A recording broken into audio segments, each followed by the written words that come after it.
the future of the Xbox console. And it seems like Xbox is actually moving away from them. With the recent news of the Xbox founders calling it Microsoft Gaming now instead of Xbox, it's brought up the discussion of just what is the future of the console. Today, I'm calling it as I see it, the trends that have led to this point, and the data that is currently available that is leading to this decision. In the history of PlayStation versus Xbox console sales, it's always been around 2-to-1. That is until this year, where it's all completely changed. This fiscal year, the PlayStation shipped 5 times the amount of consoles versus the Xbox, which in conjunction with the news that Xbox will be launching multi-platform games may very well indicate that Microsoft is going to be focusing on games and not so much consoles going forward. From what I was able to find, and I'm sure Microsoft has already seen this from their research, is that the console gaming market is actually a minority in terms of the entire gaming pie, so to say. The bulk of gamers are actually on mobile, and there's even been talks that Xbox is trying to make their games more accessible on mobile devices, so of course they can have a larger pool of players. If you look at console gaming on the whole, so PlayStation, Xbox, and even Nintendo, the market has already reached peak saturation, which in simple terms means anyone who wants a console already has one. There's no major growth to be had there anymore. Again,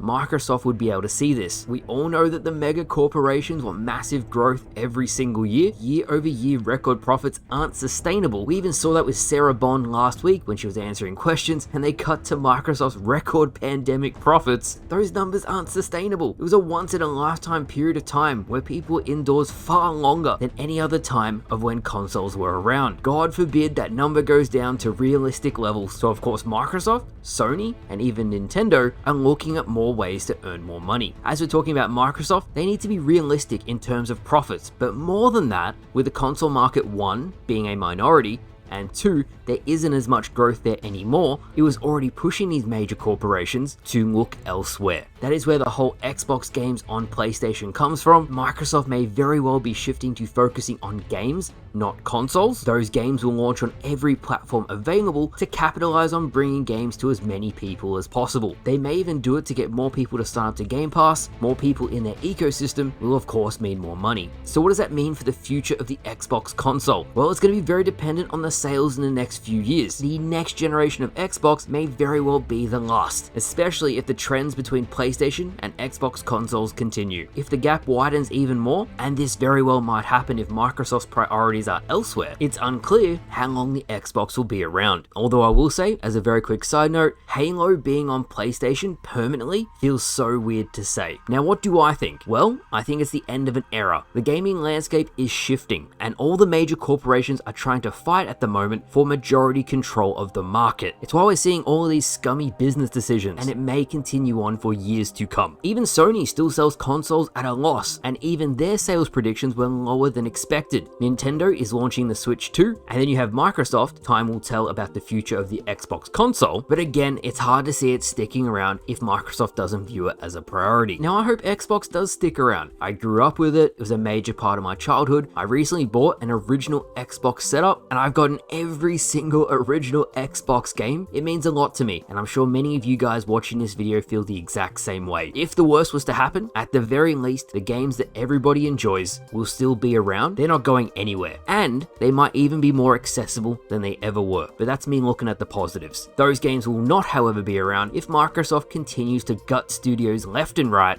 We will never get another Dishonored game, and that is a real shame. So Microsoft, the next section is for you. Next time you have a major piece of news, example, shutting down 4 major studios. Maybe coach the president of Xbox how she should answer the questions so that whatever she says actually resonates with the audience instead of making the situation worse. There is a million different ways she could have potentially answered the question, but what did she do? She answered like a politician. It was a nothing answer, and it made the situation worse. She might not be in charge of studios on the whole, she's in charge of the Xbox console, but if something major has happened and she's being interviewed on a worldwide stage, it would be silly to think she wouldn't get asked about it. So there we have it, the future of Xbox, and there is a lot of question marks on that future. From the stats, data, and analytics that I looked at, Microsoft may be very well moving away from the console market. However, it's all going to come down to the suits making the decision. If they still think there's money to be made on the Xbox console, you better believe it's going to stick around. I would love to say one of the suits is passionate about Xbox, and for that reason they'll keep it around even if it does become niche. But let's be honest, what's the chance of that? So thank you for watching. Let me know what you think is the future of the Xbox console. I hope this was informative, and I'll see you guys later.